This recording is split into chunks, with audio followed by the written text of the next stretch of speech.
It's a huge topic across the industry, but not just this one. Obviously, we talk about AI pretty much every day those days, so that's nice to have you on stage to talk about what are the perspective of the pay TV and OTT and broadcasting landscape. So I have here Alexa Radonjic, product manager at United Cloud. After him, Laurent Sars, CEO and co-founder of Media Distillery, and finally Tom Griffiths, director of technology, content supply and distribution for ITV. So my first question to all of you will be an introductory one. Maybe if you could give each a bit more context of your work and your position and what you've been working on specifically around AI. Maybe what's the use case you're most excited about? Tom, if you want to start. Yes, so I look after the technology platforms for our media supply chain. So that's the supply chain that supplies both our own OTT product, ITVX, and also the back end for where we're showing content partner platforms like Sky and others, our broadcast platforms, and then also for international content distribution. So that's everything from kind of scheduling and rights management through to the content receipt, processing and transcoding and delivery. And I guess sitting in the supply chain, obviously there are lots of use cases in personalization of content, in ad targeting optimization, and we'll talk about those today, but I'm also quite excited about where we're looking at it further upstream in the supply chain, either to kind of drive our operational efficiency as we scale up, trying to deliver more content, more metadata, better enriched metadata, and perhaps we'll talk a little bit about how that connects with areas like monetization as we go. But also, it's operational efficiency is a big area, but also there's a direct link between things like quality of metadata and variety of that, and the ability to improve discovery, which itself, of course, leads to better monetization. So I'm particularly interested in those areas in the supply chain that sit kind of one step behind that power the end user experience. Thanks for summarizing all the topics we're going to cover. Yeah, literally. Awesome. Okay, Roland, your turn. Yeah, indeed, Tom. Thanks for setting the agenda for today. Now, yeah, so I don't think that AI is the end goal, right? It's basically the means to an end. And what is the end then? Well, I think most of the operators or video-facing, consumer-facing video platforms nowadays are all kind of facing similar challenges, which is monetization, churn, customer engagement, basically, and well, basically the fight for the eyeballs, making sure that everybody gets the same viewer attention. And we as Media Distillery, we believe that AI can be a means to all of those ends, basically, so to help with monetization, customer retention, and yes, increasing it, by basically leveraging the content. So there's tremendous amount of content going to all these video platforms, which sometimes is just a hidden treasure, because there's so much information in that content, whereby if you understand it well and you leverage all of what's inside, you can create much better viewing experiences and creating, let's say, a shorter time to relevant content, which in the end, in nowadays society where everybody has a super short attention span, especially younger generations, even younger than I am, are suffering from. So yeah, we think that AI can help on all of those fronts. Thank you. And Alexa, what's the perspective from United Cloud on that? Yeah, okay, so a brief intro. So I'm part of United Cloud, work as a product manager in new entertainment services. United Cloud is a part of United Group, which is a huge holding company which owns in the southeastern Europe, like Greece, Bulgaria, Serbia, Croatia, etc. The biggest telco/cable operators on one side, but media assets on the other. So basically, if you're familiar with, I don't know, Comcast or Liberty Global, we are like a smaller version of those things. And that adds a lot of complexity in our businesses, because like internally we need to align, and that takes a lot of time, most of the time.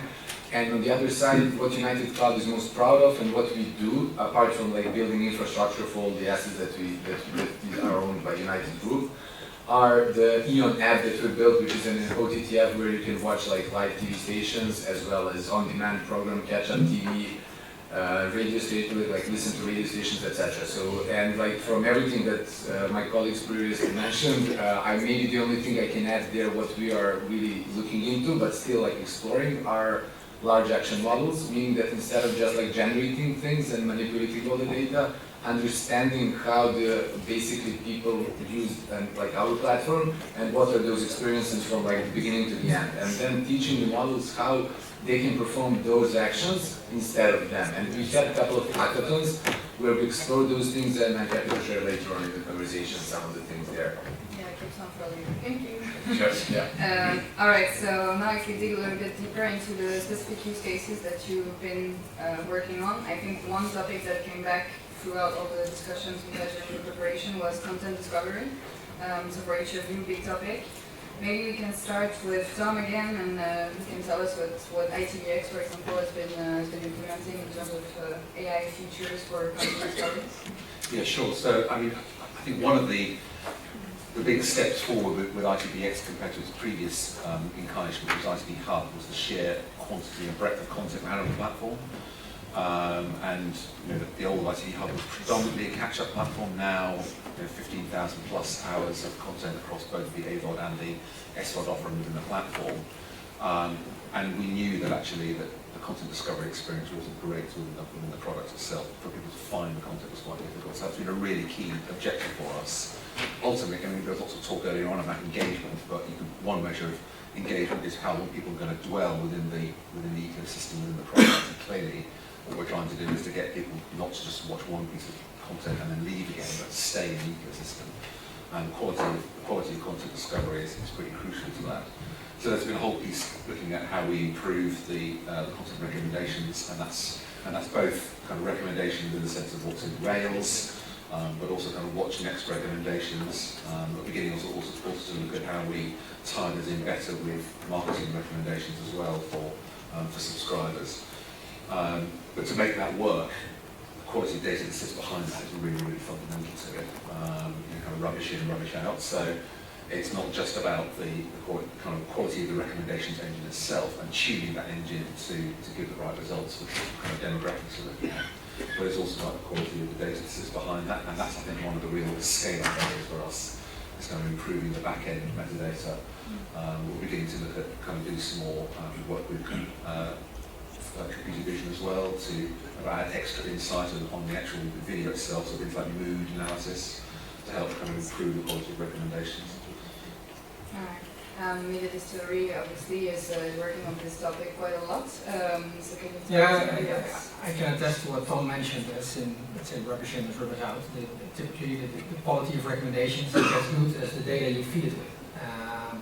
And what I still see quite often in many platforms is, well, very simple. If you watch a certain show, it can be a series or a movie or a talk show or anything on live TV or broadcast TV, is just watch something similar from yesterday, or watch something with the same actor or from the same director, which is, well, it might have the same actors or the same actor, but it might be a totally different topic, different genre, different topics that were discussed.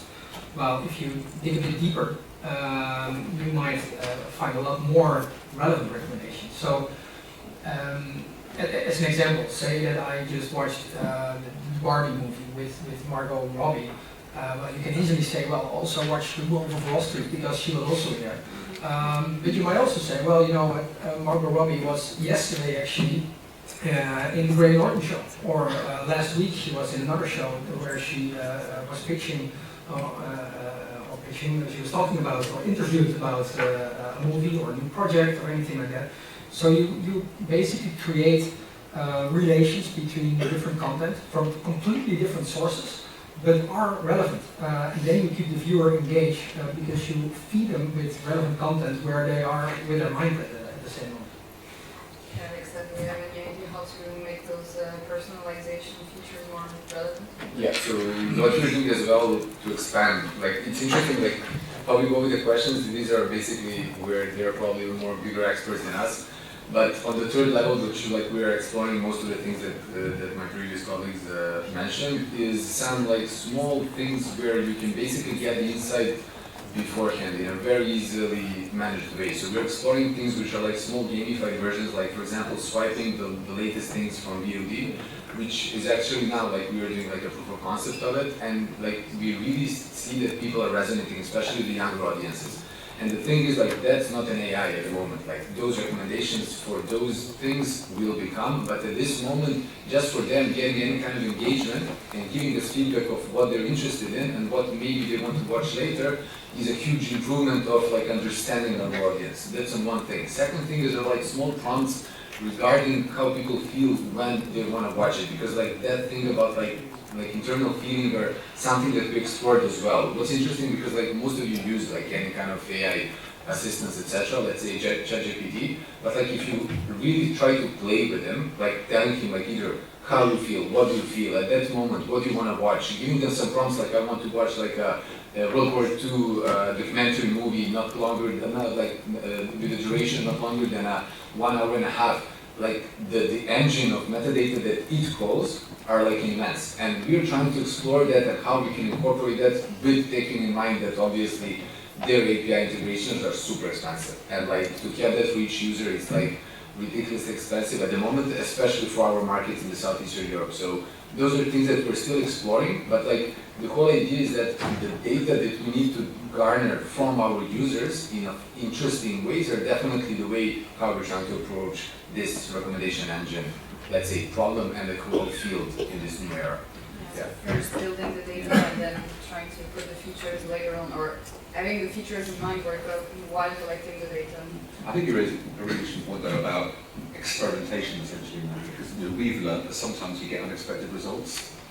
With some of the experimentation we've done, we found it improves engagement with certain segments, audience segments, but actually it's made it worse with others. And understanding why that's been the case, and then tuning the model around that kind of experience, I think is really interesting, because you have different behaviours, and we discover with some audiences, perhaps particularly heavy users, they knew exactly what they wanted to watch, and over-recommendation actually caused the opposite effect than what we wanted. Whereas with lighter users who perhaps weren't so aware of what content was on the platform, the different types of recommendations work better. And I think there is also the challenge clearly as well with, obviously, the more you know your users, the better nuanced your recommendations can be. The less you know, the challenge then being that they become like the recruiter. I think working away to that and finding ways to improve the quality of the recommendations. To some degree, that you just have to do some experimentation with that. Yeah, I think that's also what's creating the stickiness of YouTube. I think we all are familiar with perhaps all the problem that you're on YouTube and you just keep on clicking on movies and you're stuck for another hour or something like that. And that's because they know everything about the viewers, your profile, what your viewing habits today, yesterday, last week, and so on, what time of the day, etc. And they know a lot about the content. And if you add those things together, that's gold. And you can just keep on recommending what's relevant for you. Yeah, we see also that this kind of engagement golden standard is permeating TikTok and other huge platforms. Also, even what's driving the success of it. So. Maybe some example about concrete use cases that you implemented already, Roland, if you have things to share from customers that you've worked with. Yeah, so specifically regarding content discovery, I can share that we did a large proof of concept last quarter with a European operator specifically regarding sports. And what we did is we had a test group of about 400 friendly users, and they could all identify like what sports team or sports athlete or sports event they would like to follow. And we created a fan page, or let's say a page that was completely dedicated to that topic. And it was not just the matches of the races or anything that's relevant for the event, but mostly shoulder content, by which I mean everything around it. So say that you're, for example, a fan of Liverpool, well then obviously you watch the match on Sunday. But what you also would like to see is the manager creating the lineup or being interviewed and telling the lineup. interviews after the match with the players, with the coach, analysts that are talking about the match on the same evening or the day after. All of these things, if you're really a fan of a certain topic, you like to follow that. And what we found during that POC is that 80% of the people that participated, they actually mentioned that they were watching more sports content than they did before. And even more astonishing, about 70% indicated that they were watching sports content in the platform of this operator that they usually watch on other platforms. So, meaning that the platform always had this kind of content, but people were just not watching it because they couldn't find it, or it was not recommended in the right way. It was somewhere hidden in their 7 days replay platform, it's just not discoverable. And by this way, we basically unleashed it and discovered it. So it created a lot more stickiness and a lot more viewing time in the platform. I think that's one use case of content discovery specifically related to a sports use case, which is obviously extremely relevant these days, which can create your platform even more sticky. And another topic that's really closely linked to discovery would be search. So search optimization through AI. That's actually how the greater public also discovered it with ChatGPT and other types of AI assistants. Alexander, you mentioned at the beginning that you're looking also into LLM to sort of optimize these features. Can you tell us more?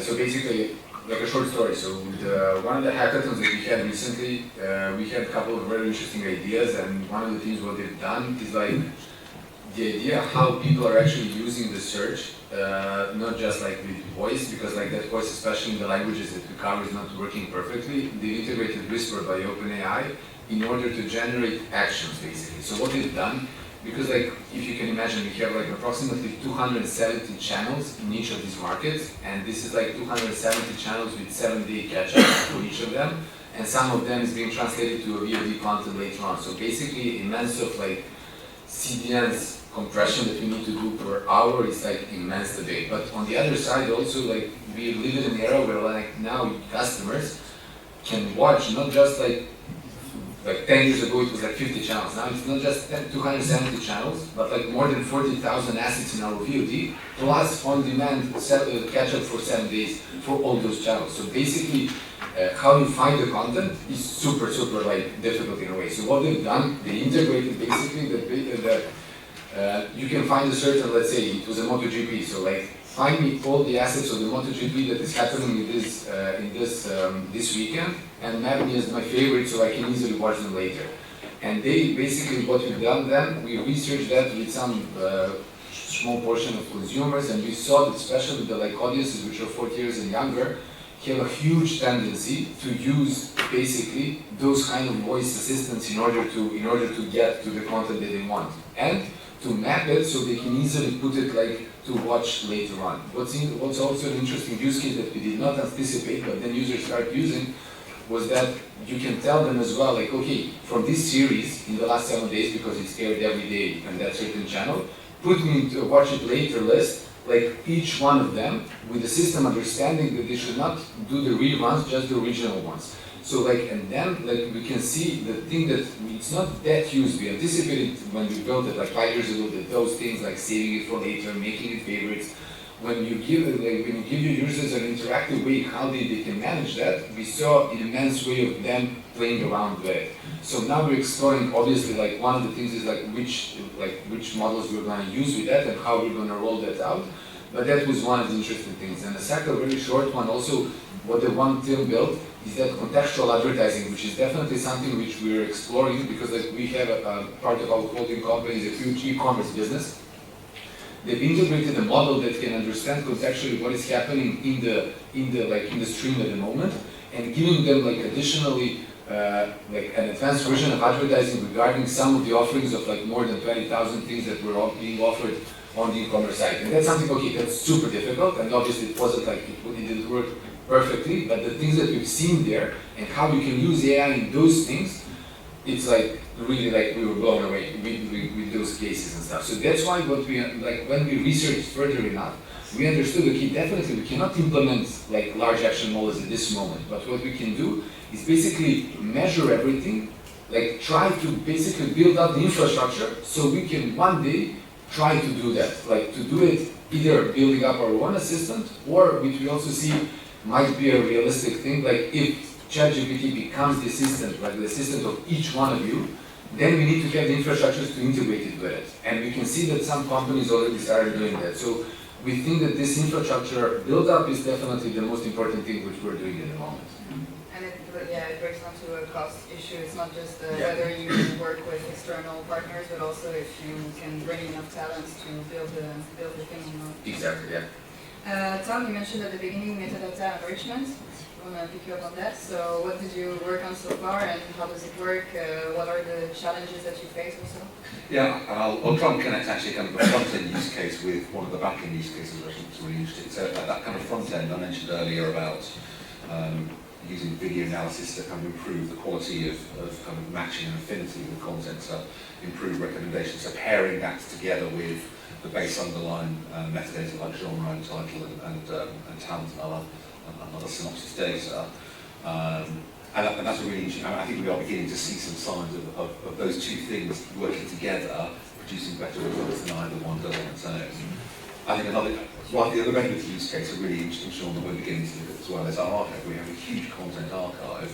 Perhaps unsurprisingly, the further back you go in time, the worse the quality of the metadata that sits behind it, to the point that sometimes it's an ID and a title and not what else. And the question about how you get, without throwing thousands of people at it, how you get hundreds of thousands of hours of content into a place where you could use it, both within the platform for in-platform monetization, but also broader discovery of sales users and everything else.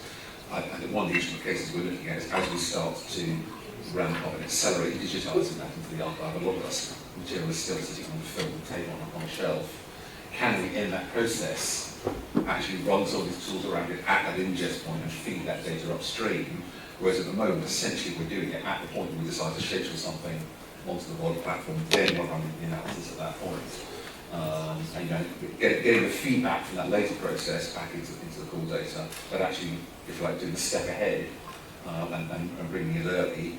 The expectations, apart from giving us kind of just better metadata to help us kind of do better content windowing, actually that probably will help the recommendations as well. We'll discover there's content we can recommend to people that you wouldn't otherwise naturally have thought we would have done.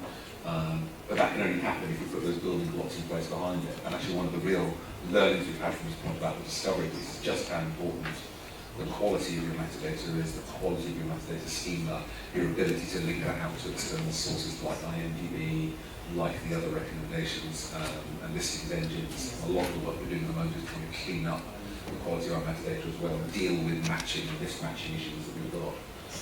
Because as Rowan said, if the quality of the data isn't great, then actually the recommendations are going to get it wrong. And one topic that Felix also started mentioning around monetization and specifically advertising, we know that there are several AI features that could be helpful for either contextualizing the ad spots or also enabling better identification of ad breaks. Roland, did you already implement some cases with? Yeah, we very recently announced our collaboration with Swisscom in Switzerland. And I know Switzerland is a bit of a special country when it comes to regulations and what's allowed with content, but we see that they're also kind of a front runner and that other markets are following in some cases. What the case is there is that, well, basically, if you're watching broadcast content in a time-shifted way, so later on, then let's say these long 5-minute ad breaks can be pretty annoying. Let's say the type of ad breaks does not match the way that you are consuming this content, maybe later on the iPad or on the go somewhere. So what the solution they found is that they said, well, we're going to add a premium package, or we're going to offer a premium package. We will charge like 7 Swiss francs extra for it, which is similar to like £7 or €7 more or less. And if you're in this premium package, you can just skip the ad breaks. So whenever an ad break occurs, you can just click skip ads and you can just continue watching. This additional revenue, and it's an extreme success, so about 20% of all consumer base already upgraded. This portion of the revenue is shared with the broadcaster. So broadcasters, they maybe won't get paid because the ads are shown, but they will get paid out of the additional subscription fees. So it's kind of a win-win-win. So broadcasters win, the operator win because their MPS actually increased up to 50%, which is an incredible amount. And they have an extra monetization model, which is relevant nowadays. Consumers because they don't have to watch, let's say, an ad experience that doesn't match the way that you're consuming content. And what you're seeing in other markets is there are also initiatives to use those same markers, so to identify where ad breaks are in traditional broadcast content, to replace them with shorter ads, like 10-second ads, 2 or 3 3-second ads, like you're used to see from YouTube, which is a lot easier to digest if you're in a time-shifted mode watching content. So there, the market is kind of shifting to match the ad experiences to the way people are nowadays willing to consume content. Mm-hmm. And Tom, as you represent ITV, which obviously is a commercial broadcaster, a significant share of your revenues comes from advertising. How do you see potentially integrating AI features into your monetization tools? Yeah, I think it's clearly a critical opportunity, really. So we do quite a lot around app personalization already and programmatic, on the programmatic side particularly. Obviously, we have investment over linear as well, and kind of looking at how we can adapt that model. At the moment, it's relatively, it's not going to do that, but the shorter ad replacement typically is kind of doing like-for-like ad replacement. But I think bringing together a combination of the understanding of the user, better context around the content, and not just, if you like, the static view of the content, but actually the time-sensitive context of it. You know, when you get to an ad break, know what's just happened from the content, as well as actually kind of the general information of the content itself, potentially brand awareness. There's a whole just a huge range of possibilities there. One of the things we've been doing actually is looking at the text around videos and handle like subtitle files to give us better contextual information to help with better targeting of adverts. You know, I think it's early days, I think, if I'm honest, at least for us, more experimentation to be done there, but there's a huge opportunity in this space. So now if we move on from the use cases and go towards the actual implementation, how ready do you think the industry is to actually integrate AI features? So we already talked about the question of infrastructure, so whether or not we have enough built internally to actually support AI features, or what else could possibly hinder the development of AI advertising stuff? Yeah, sure. Okay, so another use case that we're using for like 4 years so far is definitely regarding computer vision that Tom mentioned. And it's basically now anti-piracy. So we have approximately like 10,000 streams each day being like illegally streamed from our platforms in the region or globally as well. So basically what we do, we have the logo detection. So basically our computer vision is basically on, like all the time, either on like the platforms where we can see that happening, like with some torrents, etc., but also like in Discord regularly, etc. So basically the logo detection works like approximately now with like 99% of accuracy. So this is the first line of defense regarding finding those streams in one version. Second thing that it's interesting, and I can also relate to Tom regarding that thing that we're also doing, is that like we use for skip intro and outro, because as I mentioned, we have like 40,000 assets in these markets where we cover. So basically, if we will do it manually, it would take like months or maybe even years in order to assemble the new feature that is really important, which was launched firstly on Netflix and then on other platforms, which is skip intro or outro. So basically, we thought our model in order how to recognize how to propose those buttons where you can like skip the intro or outro, mostly for series. Like for movies, we are teaching it. So like for series, it's like we have an accuracy of 95% or more.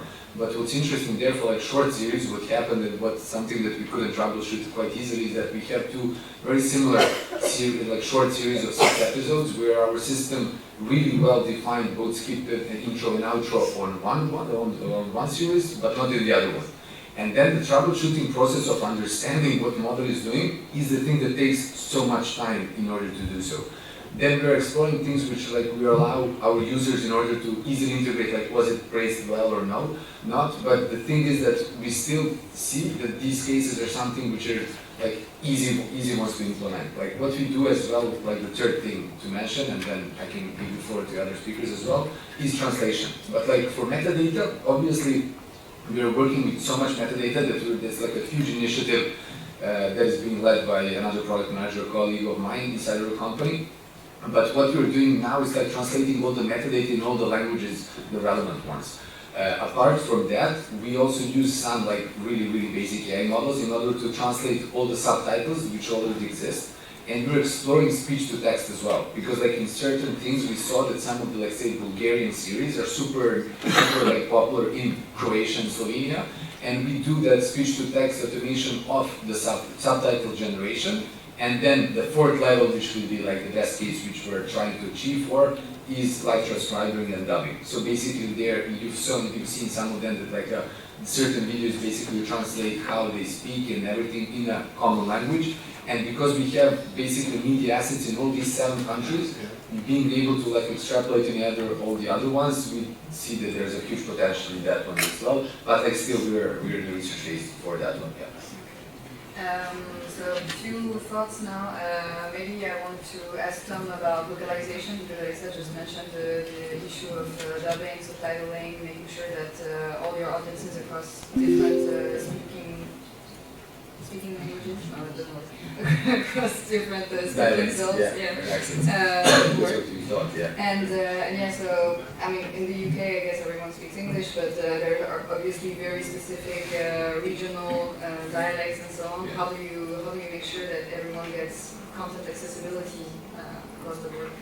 That's a really good point. I mean, interestingly, from our point of view, direct to the consumer, we're only delivering to the UK, so why it's kind of only in English, but actually we do sell our content internationally as well, and very often as part of that we need to deliver localization of that content as well, and that's a hugely kind of manual effort, as we know. So I think that's a really exciting area, looking at how that can improve, and there are some really interesting tools coming onto the market now which can do things like lip sync into a foreign language, can do voice replacement and things like that, which are some really interesting early threads in that area.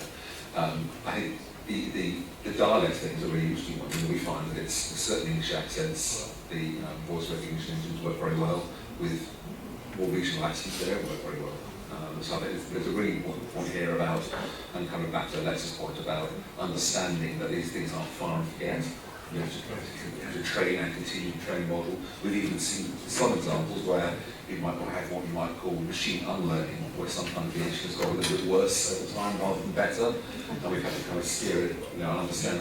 And it's interesting when the reality is we don't, a lot of these things we're using third-party products rather than building them ourselves, so you don't necessarily understand what's going on. So interrogating why that's happening and working on what you do. We have very similar experiences where things you might think would be really easy, but to credit detection, it's fairly spectacularly, and others you might find it quite difficult. It does really well. It's not immediately obvious why that's the case, and you have to kind of work through those things.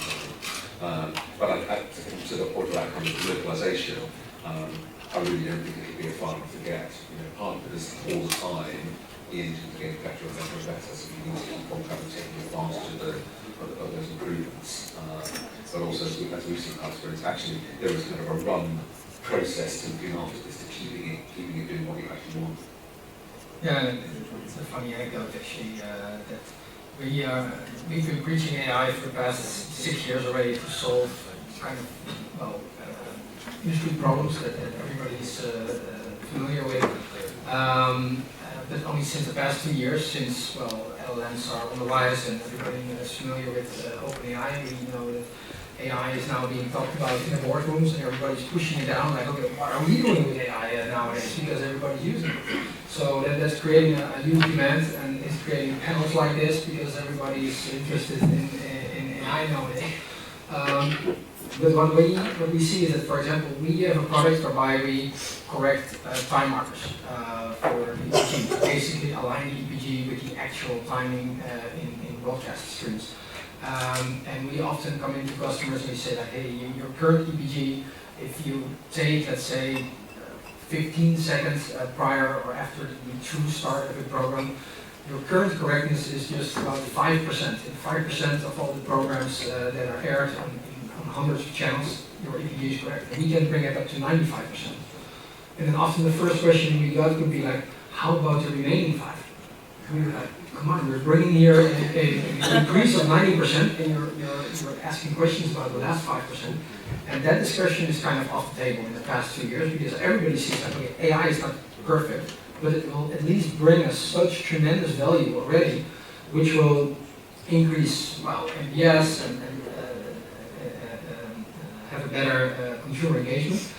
And in some cases, will actually decrease cost. So we also have customers that had a team of like 5 people, can be students or editors that were manually correcting time markers, or were manually creating highlights for, let's say, 10 channels in total.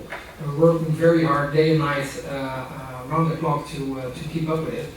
And when you automate it, you can bring it up to 100 channels much faster, even scalable to other types of content in a much cheaper way. And yeah, that's, I think the market is opening for, let's say, embracing AI in all kinds of ways to save costs and to increase well, monetization and NPS increase, despite the fact that it's not 100% correct yet. So I've just been waved that we only have 5 minutes left. We had a lot of fun, but still. And after this very optimistic perspective, I wanted to finish the panel on the cautionary tale thing, so more of the pessimistic view for a change. What are the biggest risks or challenges that you see associated with AI at the moment? So there's a lot going on around IP protection, especially for content owners. There's also a lot going on around the threats that could be associated with generative AI. What are the things that you're most cautious about, most careful with? Maybe Tom, if you want to start. Yeah, sure. I mean, as a content producer, we're of course particularly sensitive to our own intellectual property, but also very aware of the danger of us inadvertently using somebody else's intellectual property as well in a similar vein. So I think that whole thread around intellectual property, which, let's be honest, is probably one of the hottest threads at the moment, particularly around generative AI. The provenance of the content that you've got and whether or not you actually have the intellectual property to use the answers. So that's definitely a hot topic area. In general, I think we are collectively, everyone's trying to keep up with what the tooling can enable. The kind of use cases that are just expanding so enormously, but with it some of the possibly negative as well as the positive implications. So we have internally a kind of a Gen AI governance group effectively, and the idea is to bring use cases to that group to kind of keep the tires on them. It's definitely not there to try and block their use, but it's to understand the consequences of it. And coming out of that has been analysis of things like IP protection with some of the different models, understanding better when using public versus private LLMs makes the most sense. I think that the really positive side of the last couple of years, the point that Roman was making, is that the visibility of it, if you like, the kind of awareness in the broad hardboard business is so much greater in the last couple of years than it was before. Now that has created kind of a tidal wave of can we use AI for ... 101 different use cases, and you've got to pick the right ones out, so you're not just doing AI. To that point, we're looking to either save money or make money ultimately. But I think understanding and having some way of thinking about the kind of guardrails that you put around its use, and actually point out, Alexa as well, some of the tooling can be really expensive to use, and actually can make it more expensive than doing it. If you're not operating at a scale that really benefits from it, sometimes it doesn't make sense to use it actually, and it's not at the moment when the pricing is that it is. So I think there's a huge amount to think about actually. Alex, now? Sure. Yeah. So let's say the biggest question is that obviously AI is not gonna solve all our problems. There are many things that we are exploring, and I strongly believe that we are really still in the infant level of AI. So there are so many things that we are playing around and experimenting. What Tom and what Roland as well said, which are things which we are trying to see, will it make sense in the future? And then if we do see those things, just to build the infrastructure, and that really is how we're going to use the data and ingest it later on in order to bring something out of it. And maybe the last thing I would mention is that what I'm like privately like thinking about AI as well is that like if you think about it, everything they are training on is basically what we're doing online and all the things that we have there. And like I've met so many really wonderful people today, and like that AI doesn't know about it and never will. And like everything that it reads and sees and learns from is like a thread that I saw from like Elon Musk or someone else, like bashing each other, etc. So that's a question there in my opinion, that like there's so many things that we like anticipate that AI knows, but it doesn't. And like so many really wonderful things that we as humans do have, but like it's not going to be that easy for us to teach it. So yeah, we'll see. That's my point. And Roland, the last word to end the panel. Yeah, some of the risks that we come across at least is that, for example, when you are automatically creating highlights, or when you're automatically creating imagery based out of, let's say, images that you cut out of content, is you can still make it relevant. You want to have the most relevant highlights or an explanatory image that reveals a bit what you're about to watch. Then it can be, it can contain nudity or violence or drugs or anything like that. And despite the fact that we're, let's say, generating 50,000 images on a daily basis or something, if there's just one with nudity, and that's, let's say, the prime program which everybody's watching, and it's a stock listed cable operator that has that, it can has a serious effect on the reputation. So although you can blame the engine, or you can just say like, hey, we're going to train it better, we see that as a risk for mass adoption of these kind of solutions still. Yeah, but there are also ways to automatically at least try to exclude it. That's some automation there. But it remains the responsibility of the industry, specifically the media and the telco industry. They have like very strong and sensitive topics to take care of with user privacy, also with content liability and so on. So yeah, it needs to be kept in check, I would say. Yeah. All right, thank you very much, all three of you, for joining this panel. And I would like to introduce the next session.